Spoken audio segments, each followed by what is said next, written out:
तो आज हम एक ट्रिकी प्रॉब्लम देखेंगे नंबर सिस्टम की। तो स्टार्ट करते हैं। तो यहाँ पर बोल क्या रहा है कि एक नंबर है के, वो डिफाइंड है कैसे, के इक्वस टू 1 का स्क्वायर प्लस 2 का स्क्वायर कहाँ तक, एम के स्क्वायर तक। मतलब फर्स्ट एम नेचुरल नंबर्स का स्क्वायर्स का सम गिवन है मेरे पास के, और एम की वैल्यू क्या हो सकती है 55 से कम होगी। How many number of M exist such that K is divisible by 4। तो हमें फाइंड आउट करना है कि एम की वैल्यू कितनी एग्जिस्ट कर सकती है जब वो 4 से डिविजिबल हो। ठीक है, और हिंदी में पढ़ सकते हो आप। तो देखते हैं इस प्रॉब्लम को सोल्व कैसे करेंगे। तो यहाँ पर के मेरे को गिवन है कितना, 1 का स्क्वायर प्लस का 2 का स्क्वायर कहाँ तक, एम का स्क्वायर। हमें पता है कि जो नेचुरल नंबर्स के स्क्वायर का सम क्या होता है, वो होता है मेरे पास n इंटू में n+1 इंटू में 2n+1 अपॉन में कितना 6। ठीक है, तो यहाँ पर ऐसे ही मेरे को फर्स्ट m नेचुरल नंबर्स का सम निकालना होगा। तो ये क्या होगा मेरे पास m इंटू में m+1 इंटू में 2m+1 अपॉन में 6। तो ये जो नंबर है ना मेरे पास, ये जो सम, ये किससे डिवाइड होना चाहिए, 4 से। तो 4 से डिविजिबल होना चाहिए ये वाला नंबर टोटल। 4 से डिविजिबल होगा मतलब कहने का मतलब क्या है कि ये जो एक 2 इसके अंदर भी छुपा हुआ है, तो ये होगा 3 इंटू 2 इंटू 4, मतलब ये 8। तो 8 से डिविजिबल होना चाहिए ये वाला नंबर, कौन सा, m इंटू m+1 इंटू में 2m+1 अपॉन में 8। तो ये 8 से डिविजिबल होना चाहिए। अब देखेंगे क्या करेंगे कैसे इसको। तो यहाँ पर देखो जो m की वैल्यू है ना, एक नेचुरल नंबर है, मतलब कोई भी नंबर है उसको मैं 2 से मल्टीप्लाई करूंगा ना, चाहे वो इवन हो चाहे ओड हो, तो वो क्या देगा, हमेशा मेरे को इवन नंबर देगा। 2 से मल्टीप्लाई करने के बाद में वो मेरे को इवन नंबर देगा, और इवन के अंदर मैं एक ऐड कर दूंगा ना, तो हमेशा ऑलवेज एंड ऑलवेज वो ओड नंबर देगा मेरे को।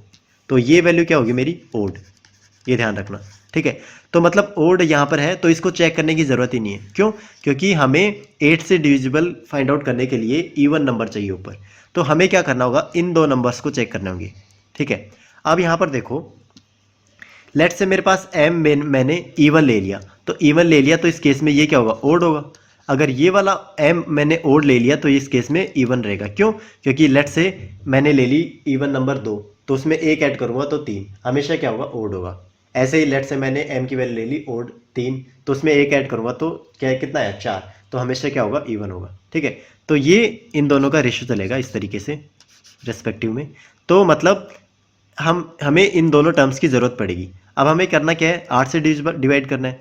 तो 8 से डिवाइड करना है, तो 8 से डिवाइड करने के लिए कौन कौन सा नंबर होना चाहिए, 8, 8 दूनी 16, 24, 8 चौक 32, 8 39 और 8 छः 48, ये नंबर होने चाहिए। 856 होगा नहीं, क्यों, क्योंकि m की वैल्यू 55 से लेस है। तो ये तो m की वैल्यू आ गई, तो इनके रेस्पेक्टिव में ये डिवाइड कर देगा, मतलब m को डायरेक्ट डिवाइड कर देगा 8, अगर m की वैल्यू ये हुई तो। ठीक है, ऐसे ही मान लो m की वैल्यू मैंने ओड ले ली, तो यहाँ पर ये वाली टर्म है ना, ये भी इवन नंबर दे सकता है। तो m+1 की वैल्यू अगर मेरे पास ये हुआ 8, 16, 24, तो ठीक है, तो इस केस में m की वैल्यू और क्या हो सकती है, मान लो मैंने 7 ले लिया, तो 7 ले लिया तो 7 + 1 8, ये बना देगा, तो ये 8 से डिविजिबल होगा।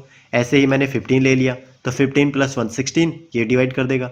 ऐसे ही 23, ऐसे ही मेरे पास कितना हुआ 31, ऐसे ही 39, ऐसे ही 47, तो ये नंबर मेरे पास होंगे। तो सिंपली हमें क्या करना होगा, अगर m की वैल्यू ये होगी ना, तो वो 4 से डिवाइड करेगा वो। ठीक है, तो काउंट कर लेते हैं, 1 2 3 4 5 6, और 6 + 6 12। तो यहाँ पर आंसर क्या होगा मेरे पास, ऑप्शन सी 12।